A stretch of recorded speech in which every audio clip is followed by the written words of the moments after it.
Hello, and welcome to this edition of RFE RLive. This is an occasional program where we bring together experts to discuss issues of importance for RFE RL's broadcast audience, as well as policymakers, journalists, and other advocates in Washington, D.C., and Europe. So this is going to be an informed but informal discussion, and we encourage our outside audience to participate as much as possible by submitting questions to us through Twitter and Facebook using the RFE RLive hashtag, which is RFERLIVE.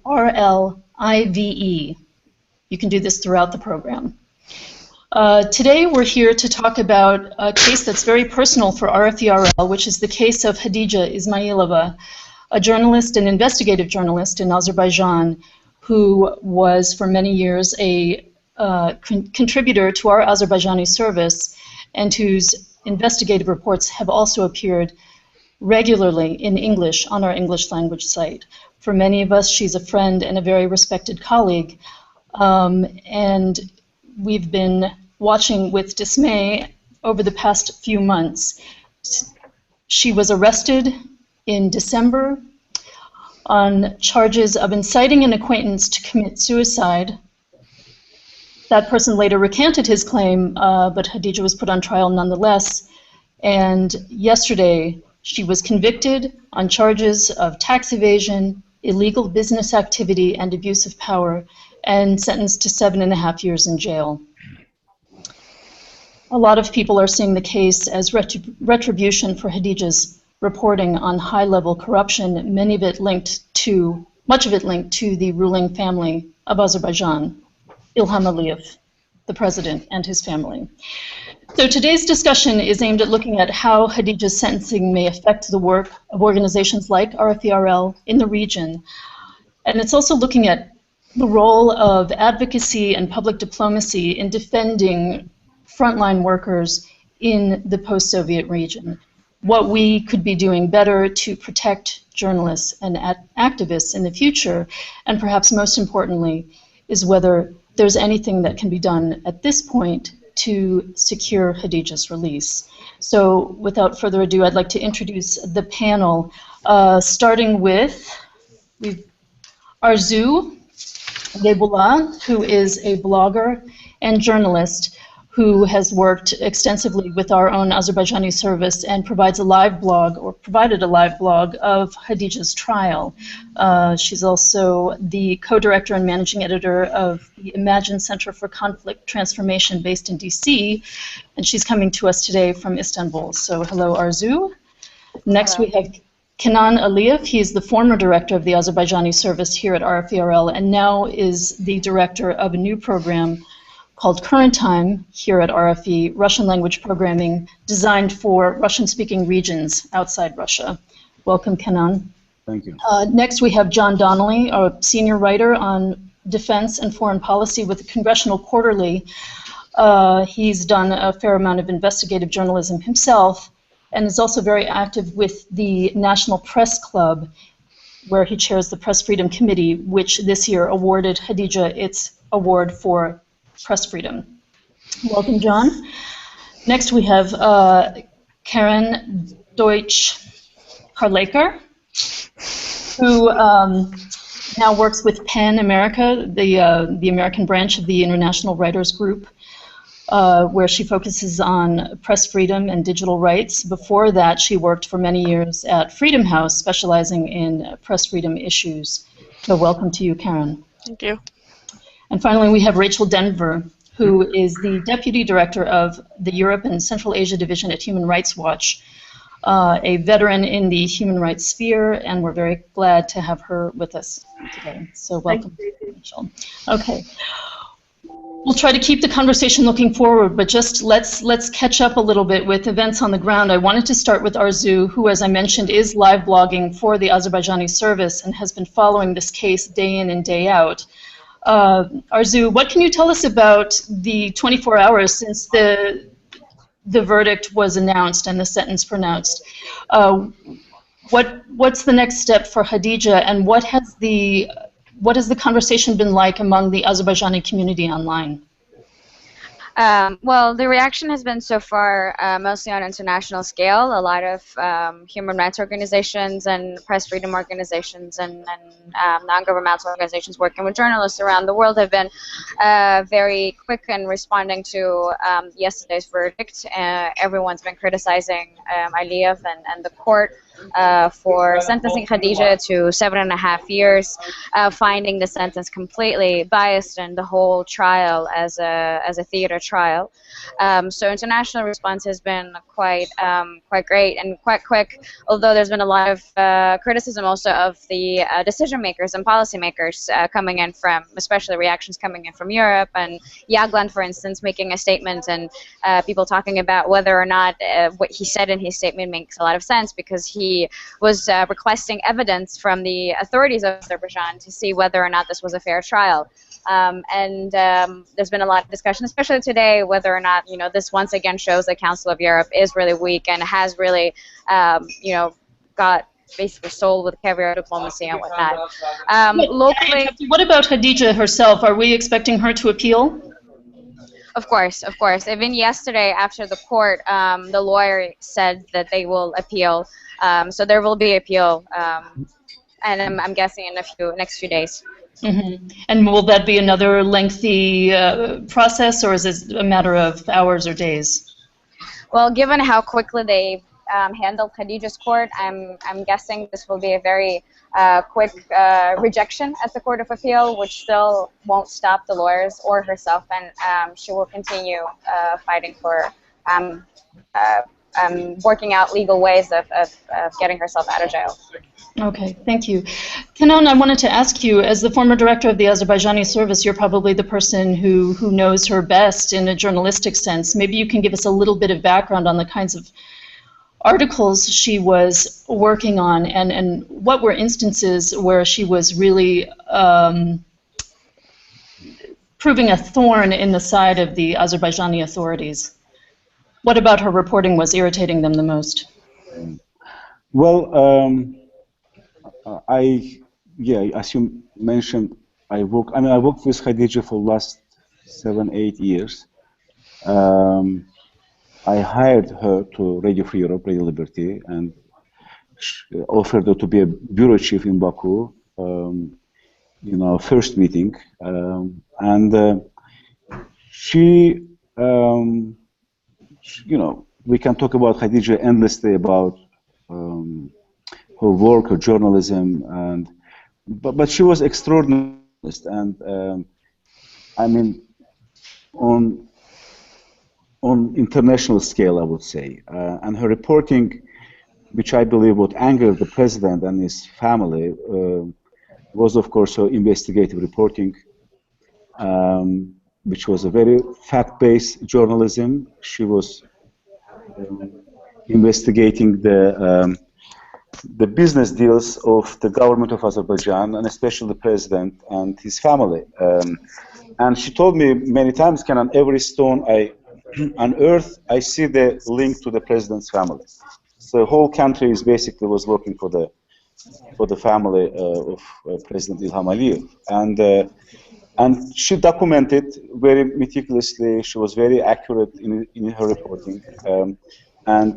We all know she put together several investigative reports linking many illegal, business transactions, offshore accounts, and many other things to the president's family. And obviously, in a country like Azerbaijan, this was for journalists kind of something unthinkable. Because it was dangerous. People who tried to do it before were killed. We know the case of Elmar Husseinov. People were jailed. But Khadija kept going, and further she went, and it was clear that the government is getting more and more irritated. I have no doubts that her arrest was ordered by the president himself. And also the closure of the Baku bureau. This kind of decision is not taken by low-level officials in Baku. So we know what happened. She's in jail. Yesterday I had a conversation with her mother.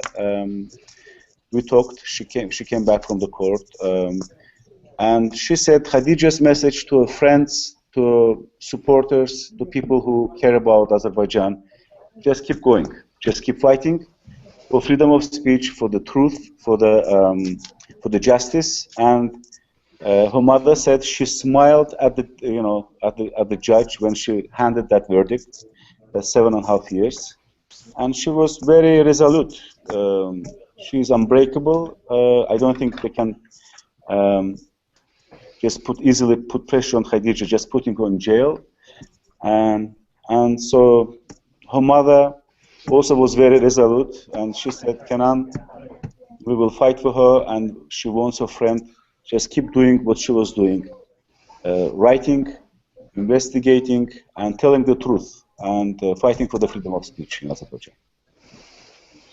I think one of the interesting things about Khadija's investigative reporting is that she was uncovering a wide variety of cases where Aliyev's family were using concealed ownership to control the telecommunications market, the energy market, etc. But they were also profiting off of projects that they were using to build up their own reputation within the country. We've seen Azerbaijan really emerge on the global stage as a host of major sporting events. It hosted the Eurovision Song Contest several years ago. Khadija wrote an article at the time about how the construction company that had been hired to build the Crystal Hall, this $134 million extraordinary-looking building, was basically being used to funnel money back to the family. And so I think one thing that may have irritated them in particular is that instances that they were really using to build up their own stature within the country were being steadily undermined by reporting from people like Khadija.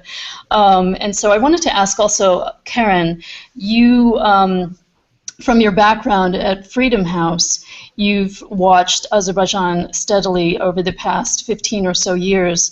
We've seen the rising public profile of the ruling family in Azerbaijan. What have we seen on the other end in terms of press freedom, human rights, civic activism? What have the trends been in that respect? Well, the trends overall, I would say, have been nothing but negative. Since Ilham Aliyev came into power in 2003, over the last decade, according to the Freedom House numbers, which have sort of cataloged this on a yearly basis, Azerbaijan has experienced the greatest decline in democratic governance over the last decade in Eurasia, and the press freedom decline has been equally dramatic. It's dropped on the freedom of the press annual report scale for 13 or 14 points, and it's now ranked 185th in the world out of 195 countries for media freedom. So there's been a really dramatic closing of the space for free expression and media freedom in Azerbaijan over the last decade. And unfortunately, Khadija's case is one of many. There are 8 journalists in jail right now. It's one of the highest numbers in the world per capita. And the space for independent media, for independent reporting, and also for organizations that work on media freedom sort of advocacy, all of those spaces have really all but shut in Azerbaijan over the last decade. So, I went there in 2004, and there was still independent reporting going on. There were still journalists working. In this decade, those spaces have really all but been shuttered. Okay, and of course, as Kenan mentioned, and I forgot to reiterate, the recent crackdown against journalism does extend to our own bureau in Azerbaijan, which was seized by police last December after Khadija's arrest and shuttered, and now has been officially closed. We have no official presence in Baku at the moment. I mean, and RFE and RL is one of many U.S.-based organizations, including IREX, including several other organizations that work on building capacity and working on media development issues, and also other human rights organizations. So both, the shuttering of Western, foreign international organizations, and also local organizations like the Institute for Reporters' Freedom and Safety. All of those organizations have been basically closed down. Okay. I wanted to talk a little bit about official reaction to yesterday's ruling. Arzu alluded to it with her comments. We got some wide condemnation, but fairly mild language from local governments and international groups. Just to mention a few, we had the UK Minister for Europe saying he was deeply troubled by the sentencing. He's concerned by reports regarding the conduct of the trial. He urges the Azerbaijani authorities to review her case in a transparent and fair manner. The US State Department had much the same thing. I'm sorry, I have to look on my camera to see it.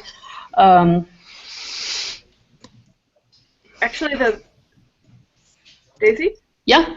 If I can interject? Sure.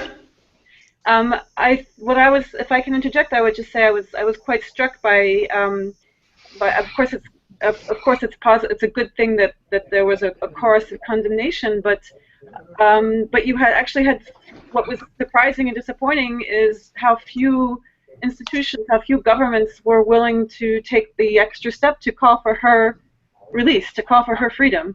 So you had the Yaglan statement we've already discussed that, but also I believe the statement by Mogherini and Han also stopped short of that, and the UK officials' statement stopped well short of that. I know that the US statement called for her release, but very few people, and this isn't unique. It's not unique to the case of Khadija. It's happened in when Leyla Yunus and her husband were convicted, and when the other human rights leaders were convicted. That they stopped short of calling for their freedom, and I'm troubled. We're deeply troubled by that. I keep thinking if this were the Soviet Union and we were getting the conviction of Yuri Orlov or any of those, would policymakers be would they be splitting hairs about how to word their statements and what they should be demanding? Well, does this all come down to a question of energy? Why are governments being so restrained in their language regarding Azerbaijan and not calling for her release? I don't know. I don't know if I don't know if we should reduce it to the question of energy, because in terms of energy, yes, there's a dependency, but it's a two-way dependency. Azerbaijan's not, I doubt, will be able to send its oil and gas to China, for example, the way Turkmenistan does. I mean, the way the pipelines are set up, they're set up to deliver energy to Europe. So if Azerbaijan, to stop that, then no one will suffer from that probably more than the Aliyev family.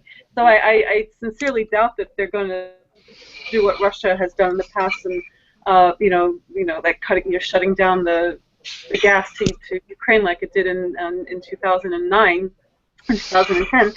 So I think it's probably a broader issue of reluctance to test whether Azerbaijan will sort of stay connected to Western institutions.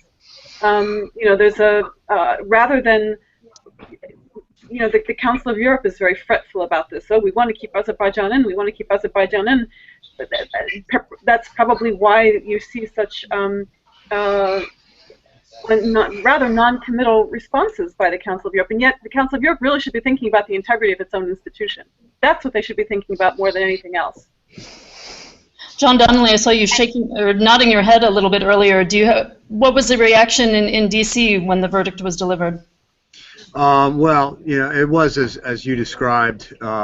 I don't remember the exact terms from the State Department, but as a general matter, it seems to me that the State Department has treated Azerbaijan with kid gloves when it violates human rights. I can't say for sure what the reason is, whether it's resources, oil, its strategic location in the world, probably all of the above. But they could definitely be a lot stronger in how they deal with Azerbaijan, in my view, anyway. Let me stay with you for a minute, because I think one of the extraordinary things about Khadija is that she has, for many people in the West, really put Azerbaijan on the map. And the past year, or the past several years, she has been, she's gotten a fair amount of promotion in the West. She's received numerous awards, including, as I mentioned, the National Press Club Press Freedom Award this year. She's going to be the recipient of Human Rights Watch's Alison DeForge Award for Extraordinary Activism. Penn this year gave her the Barbara Goldsmith Freedom to Write Award. So she's been in the press. Her photo has been everywhere. For a journalist from a relatively small country, she is getting a fair amount of attention in the United States and the West. Why wasn't that enough to put pressure on Azerbaijani authorities to deal with her case in a different way? Boy, I wish I knew the answer to that question. I don't. It is very discouraging that someone could get this much attention and yet it not shame them into doing the right thing. And so it's extremely discouraging, and yet we have to continue to speak out, not just for these high-profile cases, but also every time we mention the high-profile cases, also note the other people in jail. As you mentioned, 7 others, I believe, in jail in Azerbaijan. Similarly, when we talk about Jason Rezaian in Iran, there are others in jail in Iran that we have to keep mentioning. And furthermore, there are ways that governments can harass and intimidate reporters apart from jailing them that we have to keep our eyes on and speak out about. But this is a reminder that governments are going to do what they believe is in their interest, oftentimes regardless of the international outrage. And but that doesn't mean we should stop speaking out, if only because of what it means to those who are detained, how important it is for them to hear, if only indirectly, that the world hasn't forgotten about them. Yeah, it's worth mentioning, let me turn to Karen, the trends in terms of press freedom are not just down for Azerbaijan. This is basically a worldwide trend to a certain degree, isn't that right? Yes, definitely. And I mean, I would say Eurasia in particular has been one of the regions in the world, if not the region, where we've seen some of the strongest declines in the last decade. So, you know, Azerbaijan isn't alone in seeing, you know, a decline, a real downturn in media freedom. And what we see in Azerbaijan, you know, in terms of the imprisonment of journalists, the physical harassment, the attacks, they're really going after any form of independent reporting. And that includes, you know, foreign-based news outlets. It includes the internet, web-based outlets, which often have a little bit more access. This is a global trend, and it is extremely discouraging that even in, you know, this age of sort of, you know, the internet and digital media, and where these communication boundaries are being broken down around the world, we are not seeing sort of improvements in media freedom. What we're seeing is increased government repression in a variety of settings. You know, so as John said, Khadija's case is probably the most high profile in Azerbaijan, but there are many others, and you know, we have to keep working on the advocacy side to draw attention to it and to try and embarrass the Azerbaijani authorities, even though at the moment their reactions seem to be a bit, you know, reflexive or defiant in terms of, you know, not really responding to this type of pressure. Rachel, help demystify the issue of awards a little bit for me. It's clearly a sign of support for the writer or journalist under siege. How else can it be used as a tool for leverage or pressure of any kind? Well, I think the most important thing, well, the award is to recognize this person's contribution. I mean, that's I wouldn't want to instrumentalize it too much. I mean, she is an example of extraordinary courage that this, you know, that follows the model of Alison DeForge. She, you know, she really personifies it. I don't think that will an award get Khadija out of prison? I sincerely doubt it. What it will do is, I think it helps raise attention to the whole country, and not just to Khadija and her persona, but because of we will be reaching a very broad audience through our annual dinner process, and it's a process that's you know, that takes place in many different countries. We're able to draw, you know, more attention to Azerbaijan through the fact that Khadija is being awarded. But again, I don't want to instrumentalize it too much. But it's only one. I mean, it's only one tool in in a bigger toolbox, none of these tools, as you mentioned, are going to look. There's no magic solution. There's no one thing that will suddenly make the Azerbaijani government have an epiphany and decide that it's really not the right thing. That's really not useful to put all these people behind bars. There's a certain, to me, it seems that there's a certain degree of not just retribution, but just out-and-out vindictiveness about the choices of the targets for this latest round of the crackdown and why this is happening. I mean, just to continue on the trajectory that Karen was, if I may, that Karen was outlining, which I completely agree with. I mean, you can see that there, for a number of years, Azerbaijan has had a kind of a poor human rights record that was, kind of in drips and drabs. There was a kind of revolving door of activists and bloggers and journalists who would go behind bars. But there would, in any one year, there'd be some who were released and some who were arrested, some who were released and some who were arrested. It was just sort of a generalized lousy situation that suddenly accumulated, and then suddenly by 2000 and I'd say over the past 3 years there was a big departure. Things got dramatically worse, and then then you have just in the past 2 years you have a closed country, basically, right? So you have them suddenly, 18 months ago someone made a decision to radically transform the human rights landscape, right? Because opening criminal cases against donors, starve the movement of its funding, so cut off its legs, and then decapitate it.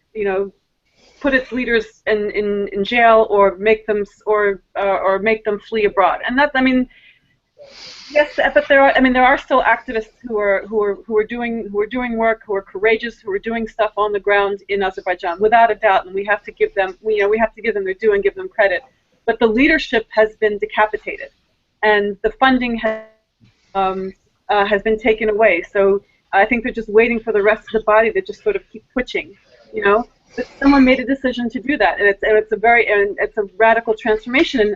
And it's not just that. You have leadership behind bars. You have lots of people, who are basically in exile or driven into silence. But then you also have them closing organizations and closing access. My colleague Georgi, who was supposed to try to go to Azerbaijan at the end of March to go to the hearings of Intigam Aliyev and Rasul Jafarov, he doesn't need a visa. He was stopped at the borders, and for 31 hours kept in limbo, and then summarily, deported. I tried to get a visa to go to Azerbaijan. I was invited by the Asian Development Bank to participate in the NGO forum during the ADB's annual meeting that took place in Baku this year. They didn't give me a visa. They wouldn't outright deny me, but they wouldn't give me a visa. I think it was very clear that the decision's been made.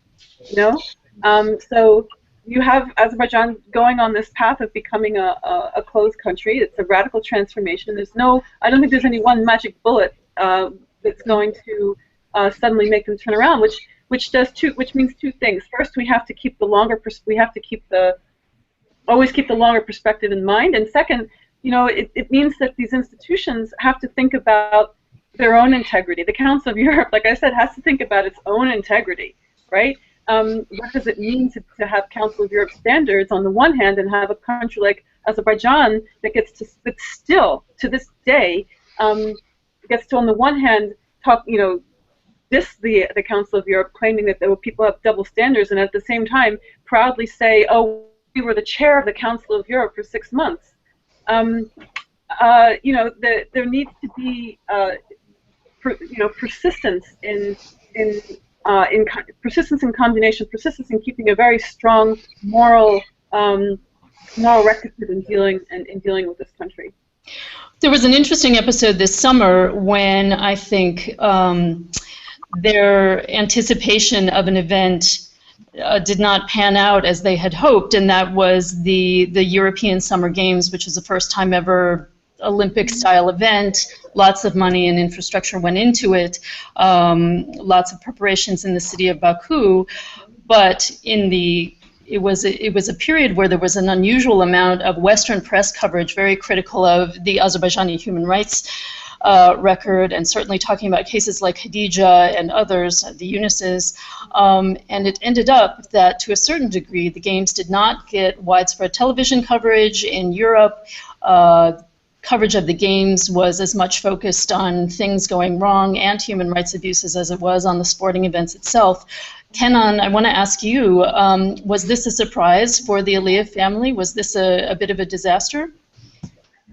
Well, I don't think they see the world from that perspective. They, personally, for example, in Prague, every day, and I like football, watching football, I would open the sport channels and I would see the coverage of the games, which was sponsored by the government of Azerbaijan. There was a huge advertisement campaign all over the sports channels in Europe, especially. So yes, they were probably surprised by the level of criticism, and these kind of events bring attention to the issue, because if you talk about Azerbaijan, from one side, government is trying to portray this country as open, welcoming, rich, culturally rich, and European. They host European games, but at the same time, questions why people in jail, why there is restrictions of all kinds of freedoms in Azerbaijan, why journalists in jail, why correspondents from Guardian couldn't get access to Azerbaijan to cover the games. So, but I think they see the world from the different perspective right now. They are, for example, we talked about Council of Europe. Council of Europe, and we had meetings during the last sessions. I was in Strasbourg. We had meetings with Jagland and other leadership of the Council of Europe, and they tell us, we are international institution. We have members, more than 50 members, and they have different opinions. So there's some countries, yes, very active in supporting human rights in Azerbaijan, freedom of speech, but some countries kind of have different agenda. They have direct, kind of dealings with the regime. They have political interest, security interest, and they don't want these issues to become the central topic for the Council of Europe. But one thing the Jagland promised us there, that he said the last resort Council of Europe has on Azerbaijan is the European Court for Human Rights, and most likely Khadija's case will go there. And he said, if we lose Azerbaijan as a member, we will lose all the leverage over Azerbaijan. Of course, we can say that's an excuse, but I mean, in this case, actually, it was a kind of strong point. Yes, Azerbaijan sometimes refuses to fulfill the decisions of the European Court for Human Rights, and we saw this in the case of Ilgar Mammadov, another political prisoner. But from their opinion, from the opinion of the leadership of the Council of Europe, they keep insisting that this is the last leverage we have over the government. Yes, we're talking to them, they're not listening to us. And the government also somehow convinced the international community, more you put pressure on us, more aggressive we will become. And actually they demonstrated that, when there is, criticism, they immediately reject and do more, like to kind of even aggravate the situation. So it's a very complicated situation, but one thing is clear, that Azerbaijan, this is, the opinion of the observer, that is going in a very dangerous path. There is almost nothing to save. Like, more media destroyed, independent media destroyed, international media is out, all the NGOs now, they don't have any funding to function. Most of the elite is now out. But I think there is a way, instead of just issuing the statements, there should be systematic support to still remaining elements of the civil society in Azerbaijan, to those people who actually still do, certain amount of work to support the cause in Azerbaijan. And also there is, like, for example, why not to increase the budget of Radio for Europe, Radio Liberty, which is still covering Azerbaijan, and has been covering Azerbaijan and all this issue, and where Khadija was working. That would be the good response. So, but going back to your question, I mean, very shortly, I don't see they see the, all this criticism. I think they see this from different perspective. They feel like they can get away with this. They're dealing with the governments. Okay, you criticize us here. There's statement there. They probably will label all this panel here as a pro-Armenian kind of panel. They called me Armenian. Arzu is Armenian already. so Daisy, welcome to the club. So they, they just dismiss it. But it's important to support the remaining elements and help them to grow and to get, to kind of keep going. There is still a lot of ways to get information in and out of Azerbaijan. Social media is still playing important role in Azerbaijan. So there is a lot of room to work. And I think for media organizations, for especially like RFE, Voice of America, there is still role to play and continue to cover the situation in Azerbaijan and also give objective and balanced information to people of this country. Arzu, oh, sorry. It's going to be a very difficult task. I think it's not going to be easy. I expect like a new wave of arrests. I don't know whom they're going to arrest, but believe me, they will find, because now they're going after family members. And that's the actually very dangerous path. Mm-hmm. We see this more and more. If they want to silence someone, we saw this in the case of Emin Milli. His two relatives now in jail just because he's actively criticizing the regime from abroad. Yeah, actually, so Arzu, before I turn to you, let me ask Rachel a question. You had mentioned the Eunices earlier, and I'd like to talk about them in a little more detail because their case, to a certain degree, even more than Khadija's, represents some very brutal tactics by the courts and the ruling regime. And I'm wondering, I mean, this is an elderly couple in poor health who have been denied access to medical care, who have been harassed and kept separated, and were recently, after more than a year in pretrial detention, were given lengthy sentences that are basically a death sentence for them, given the state of their health. What is the government in Azerbaijan trying to tell to potential critics with a case like that?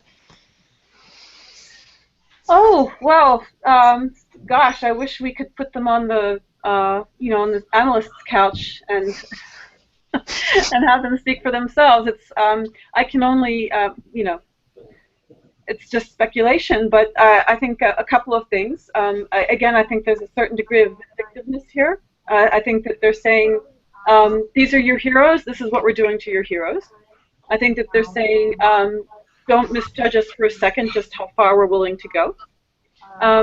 Third,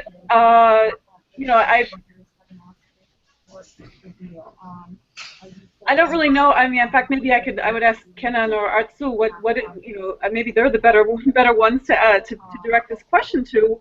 What could possibly be going through their minds and keeping people who have an array of illnesses in the conditions that they're being kept in, whether they're actually aware that about the risk of these people actually dying behind bars and what that means to the government, and whether they're actually thinking about it. My guess is that they're perfectly well aware of it. I'm not at all impressed with with the very clumsy and transparent efforts that they make to try to show that, well, Layla has access to this German doctor has access to Layla, and so everything is fine. I mean, no one believes that for a second, and the fact that nothing that the German doctor says is or thinks is allowed to be made public. Layla's never given any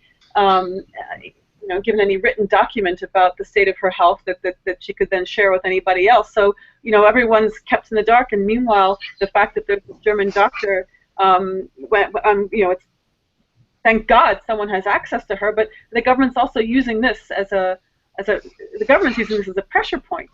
So what are they saying there? I think that they're saying that we are in absolute total control here, and don't kid yourselves for a minute about the lengths that we're willing to go to. And we've gotten, I really, I would understand. I mean, of course, I'm speculating, but I do think that there's a sense of vindictiveness and look, they want to. There's an expression, beat pabani mistan, to hit in the places where they know it hurts. I think they want to make us. I think they want to make the West think about, play on this, our sense of guilty conscience. Make them. I think that the government would like each one of us, every single one of us, and all of the governments and international governmental organizations that are expressing concern and that are about Layla and others, and that are trying to see an end to the crackdown in Azerbaijan. I think they want each and every one of us to know or to think that what happens to these people is on our conscience, whereas in fact it should be that whatever happens to Layla and to Arif, to Intigam, to Rasul, to Anar, Namadli, to Khadija, it's on their conscience, not ours. Well, actually, Arzu, I'm going to put you up for one more second and ask John Donnelly a question following on Rachel's remarks. To what degree, yes, the regime in Baku may be trying to transfer the guilt onto international partners, but to what degree are countries like the United States or the countries of Europe responsible for accepting the role that their own governments may have in supporting this regime? Well, they're fully responsible, and they should be doing more. I mean, there's a lot of complicity to go around here, and we've been trying as best we can to put pressure in various places to do something about Khadija and the others. We've been trying to put pressure on some of the companies that advertise the Baku games. And one thing we did, with no success, unfortunately, and trying to get them to say and or do something about it. We also, incidentally, John Hughes, the president of the National Press Club, and I went up in person to the Azeri ambassador to the United States at a dinner, and we personally asked for a meeting to talk about Khadija, and he gave us his card.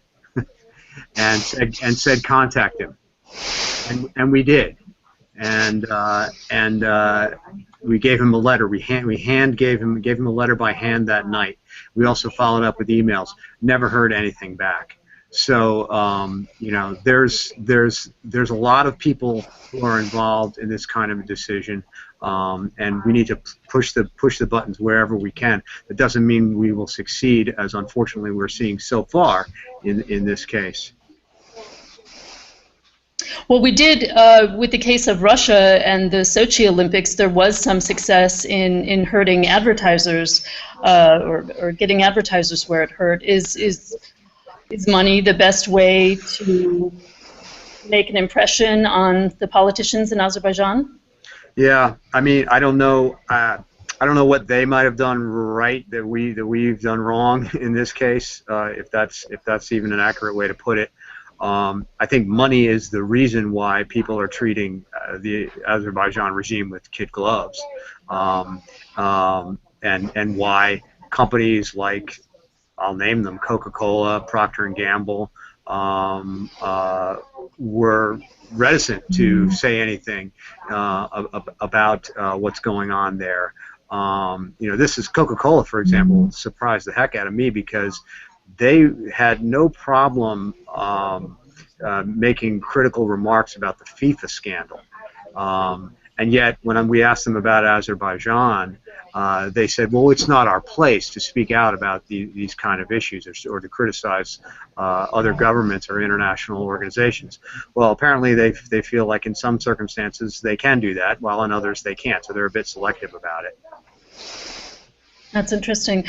Okay, Arzu, I wanted to ask you, as a young person who's pretty plugged into the Azeri online community, which is very active still, do you think that the cases of Khadija, of the Yunuses, of other arrests, the recent murder of the journalist, tied to a powerful football player, what are these doing to up-and-coming civic activists within Azerbaijan? Is it dampening enthusiasm? Is it, to the contrary, fanning the flames? What is the next generation of Azerbaijani activists going to be like, if it's going to exist at all? Well, it's hard to answer that question with a very clear answer, yes or no, because you have a little bit of both, and you have people who are a little afraid. You have people who are very much afraid and who are getting more frightened by what's by what's happening in the country. And yet, I mean, I will just give an example of Facebook and how it has played out in the activism world in Azerbaijan, and that because there are no other free outlets to express for people to express themselves, they've turned to Facebook, really mostly to Facebook, to express their anger, but also frustration, not only with what's happening in the country, but also, for instance, with the sentencing of Khadija, but also the previous sentencing of Yunus, and also previous cases of Intigam Aliyev and Rasul Javarov, but also many other things that are happening in the country. So take the fire in May of a residential building and how much there was criticism of the people in the country, of activists, and not just activists, but just residents in Baku, going against the government structures and actually calling on the government to amplify this matter and to make sure that all other buildings are safe and that there are no more instances as such. Also, similarly with the murder of a recent murder of a journalist, a freelance journalist who was beaten up by a football player that you mentioned, and the reaction of the people there. And actually, this time there was a clear clash between those who were advocating to address his murder and to actually arrest the football player, and those who were actually calling for the footballer's release after he was detained.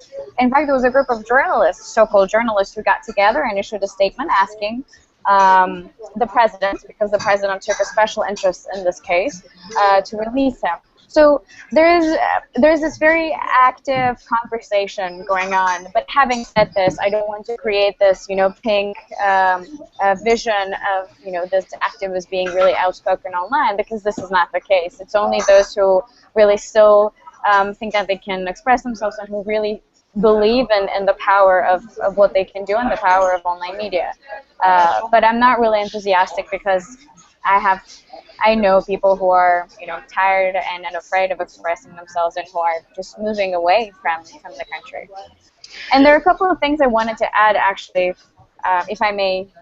Sure, go ahead. To the discussion that took place earlier on about, what's happening and why the Western world basically is not responding properly. Is it because of energy? I think it also has to do with the borders. I mean, from my conversations with the diplomats in Brussels, for instance, there's been always this borders and geography and Azerbaijan's distant location to the European institutions, which is not the case, for example, with Belarus and Belarus' closeness to Europe. So when you compare the two countries and the reactions that the Western world, and especially within the Europe, goes to Belarus as opposed to Azerbaijan, they always tie it into this whole argument of, well, Belarus is closer, whereas Azerbaijan is kind of, somewhere there where Dagestan is or whatnot. So there's one thing. I think the whole energy argument is also very biased in a way, because everyone is aware of the fact that Azerbaijan does not have that much reserves as it would provide for all of Europe. I mean, it's been shown by the energy analysts. So I think there's this false belief in what Azerbaijan can potentially provide with its energy reserves. In addition to the fact that its energy reserves will run out by 2025, at least that's the projection that's happening right now. And one more thing I wanted to mention is that every time there is a criticism, even if it's we're concerned or we're condemned, there is this reaction on behalf of the government. And I do not see the counter reaction from the very same government institutions saying, okay, if you're saying that our arguments are biased, if you're saying that you do not have political prisoners, well, how about, these and these cases? How about really giving us the reasons why these people are in jail, or why these media outlets are shut down, or why you don't have the democratic elections? I feel that there is lack of this secondary response to the claims of the Azerbaijani government when it comes to criticizing the West for biased treatment of Azerbaijan. Well, let's look at Khadija now and return to her case.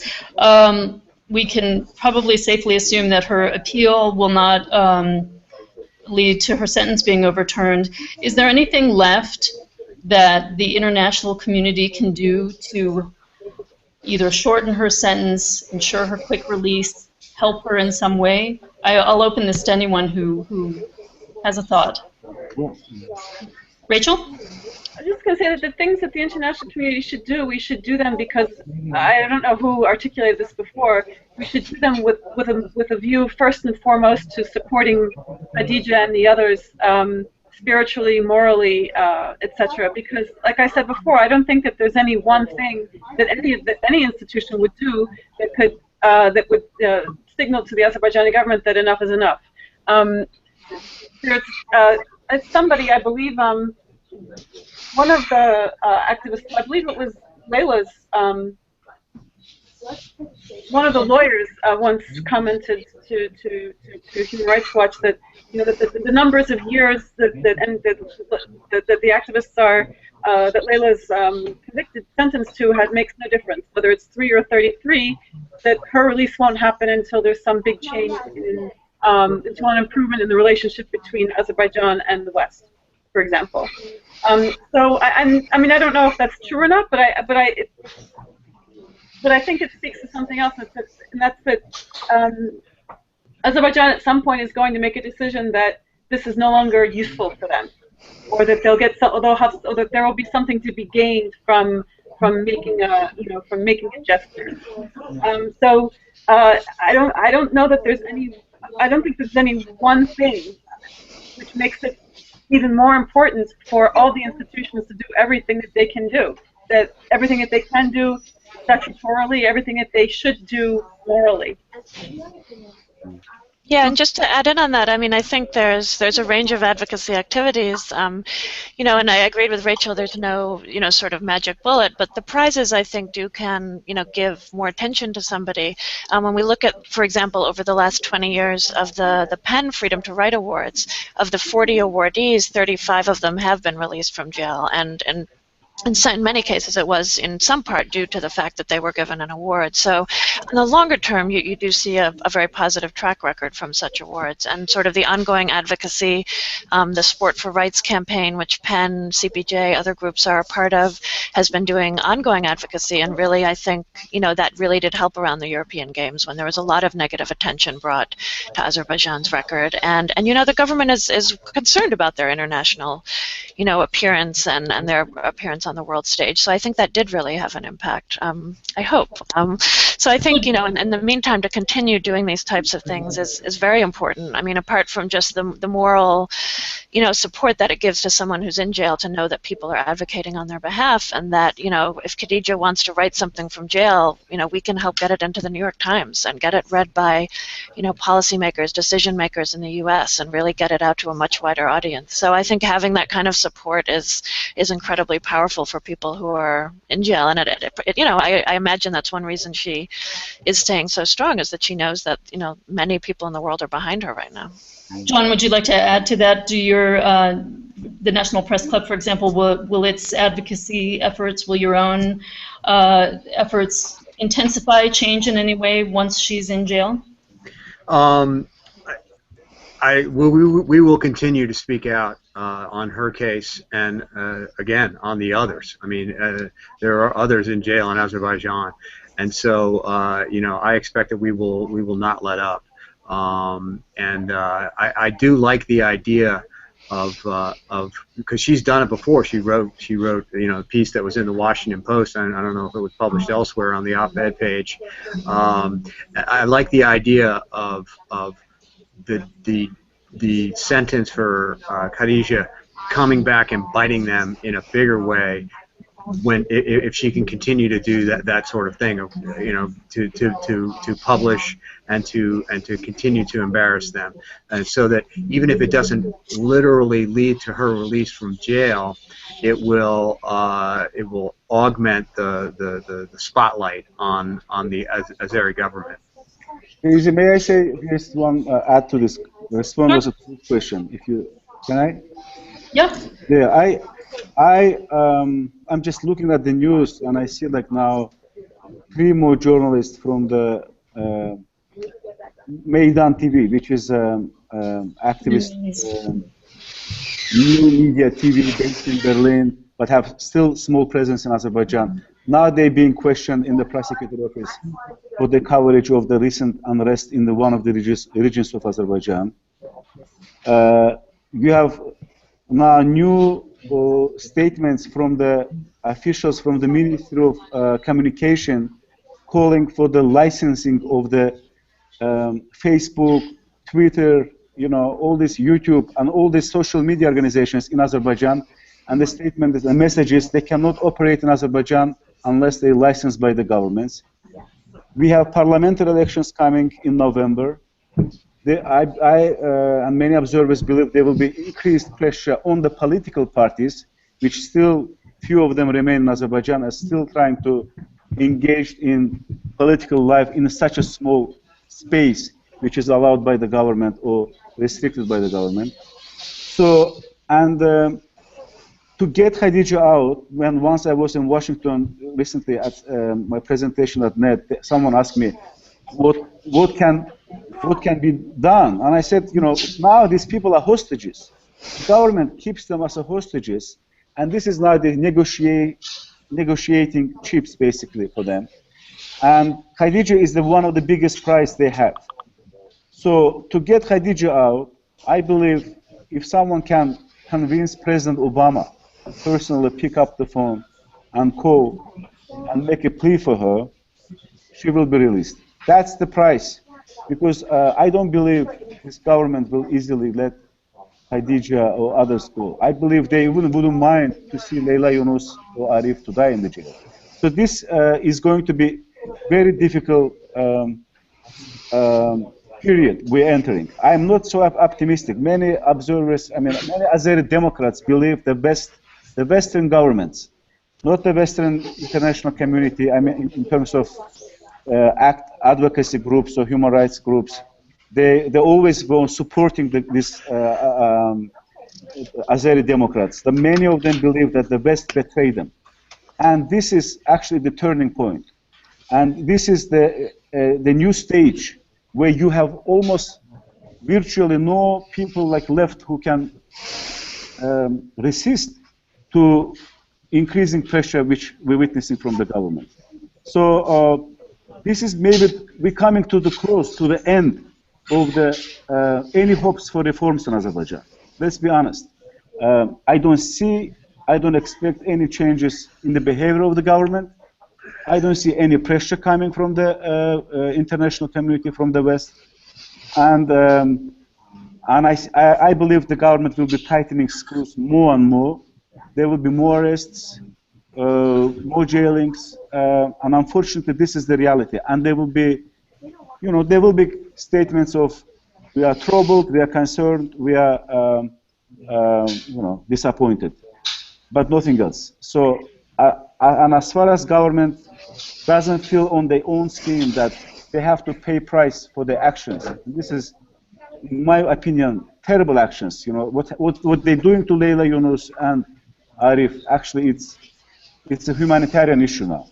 This is never happened in the history of Azerbaijan. Even Haydar Aliyev never did something like that. But I'm not so optimistic about even coming 6 months.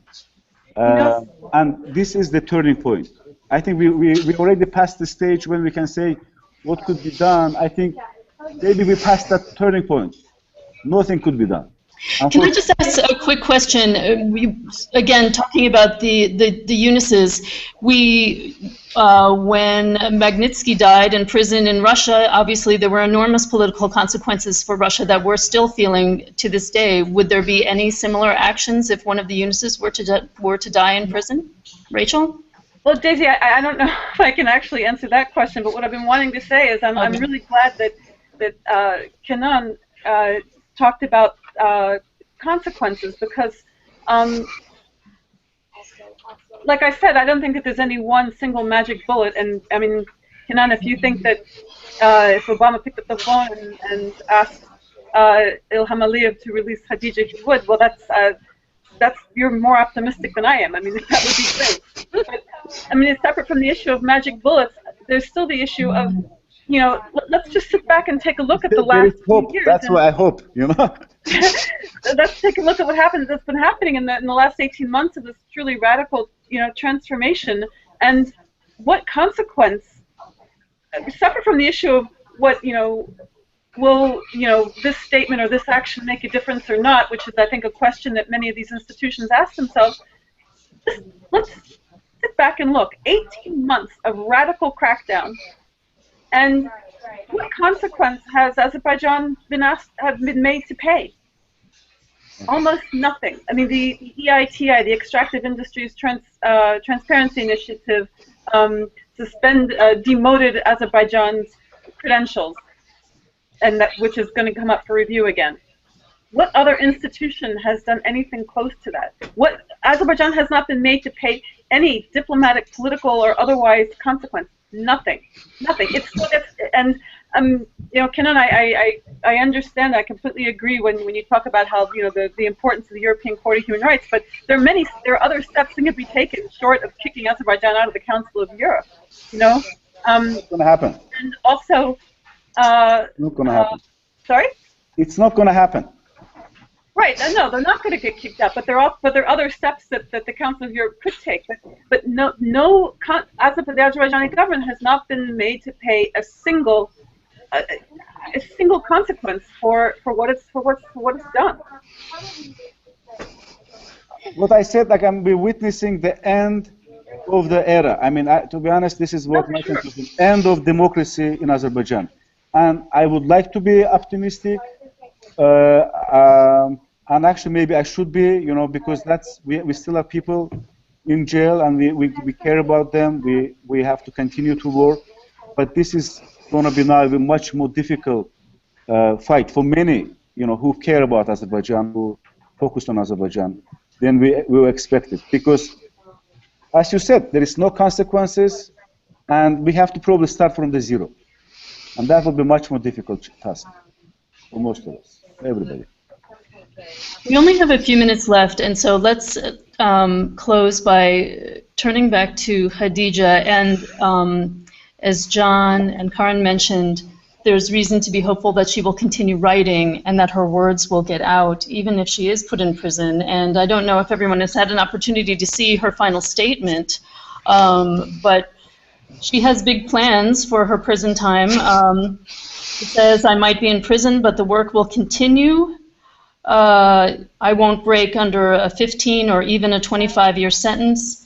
This was obviously written before the sentence was handed down. And she says, "I'm going to have an opportunity to expose abuses in the penitentiary services. I am one of those people who knows how to turn a problem into an opportunity." And so I would like to ask Kenan and Arzu, who both are friends with her and know her personally. I mean, obviously, she retains her sense of humor and her determination. How's she going to hold up over the next couple of years? I think she is much stronger than all of us, and her courage during the trial and her courage during her pretrial detention attest to this. I mean, and her courage even before she got arrested. I mean, she decided to return to Azerbaijan, even though she was warned many times by friends who lived abroad that she should not go back because she would get arrested eventually if she went back. And so, I consider her as this monument of bravery that all of us should take examples from.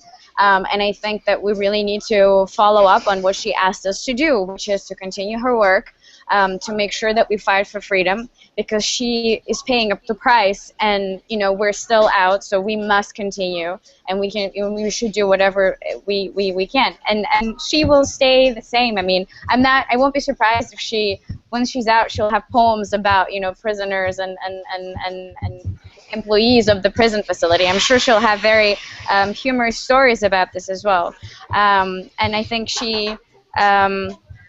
Yeah, she's an example, and she will stay as an example, and even her arrest is an example to everyone, and I feel like it's not going to change anything, and she won't give in any kind of weakness in jail. Kenan, last word to you. So what's going through your mind? I don't want to even think about next 3 years, to be honest. I cannot imagine Khadija staying there. I believe they can keep her that long, but I don't want to think that she will be there for next 3 years. I mean, her life is in danger. This is, she doesn't like to complain. I know Khadija very well. She never complains.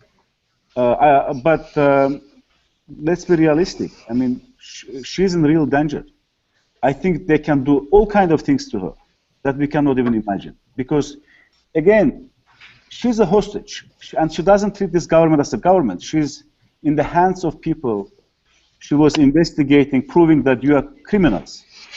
So I think there should be immediate actions to get her out, immediate actions. And anyone who cares that, you know, and wants to see Khadija out, you know, we can talk about, yes, you know, we will continue her work, we will do this, we will do that. Of course we will do it, you know, this is our obligation.